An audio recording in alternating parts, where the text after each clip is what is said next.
সকলকে স্বাগতম জানাচ্ছি মুক্তাগাছার ইতিহাস মিডিয়া ইউটিউব চ্যানেলে। মুক্তাগাছার ইতিহাস মিডিয়া ইউটিউব চ্যানেলের আজকের আয়োজনে থাকছে ত্রয়োদশ সংসদ নির্বাচনে বিজয়ী হয়ে বাংলাদেশ জাতীয়তাবাদী দল ও তার জোট সরকার গঠন করে বর্তমানে তারা ক্ষমতায় রয়েছে। তারা অনেকগুলোই মন্ত্রী নিয়ে মন্ত্রী পরিষদ গঠন করেছে, কিন্তু বাংলাদেশের 64টি জেলার অনেক জেলায় মন্ত্রী নাই।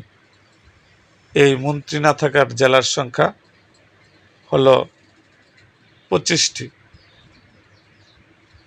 বাংলাদেশের যে 25টি জেলায় কোনো মন্ত্রী নাই, সেই সম্বন্ধেই আজকে আমাদের ভিডিও। তাহলে চলুন শুরু করি ভিডিওটা। কোন জেলায় মন্ত্রী নাই? 1. নীলফামারী, 2. কুড়িগ্রাম, 3. রংপুর, 4. গাইবান্ধা, নওগাঁ, 6.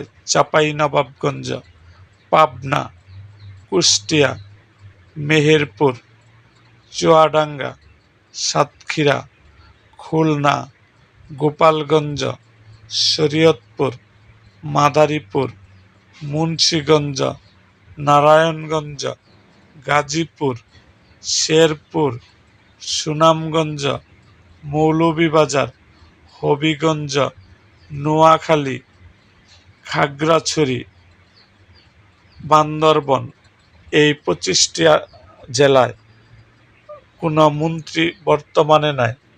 এরকম আরও ভিডিও পেতে এবং রাজনৈতিক অঙ্গনের নানা ঘটনা ও ইতিহাস জানতে আমাদের মুক্তাগাছার ইতিহাস মিডিয়া ইউটিউব চ্যানেলটিকে সাবস্ক্রাইব করুন এবং পাশে থাকা বেল আইকনটি বাজিয়ে দিন।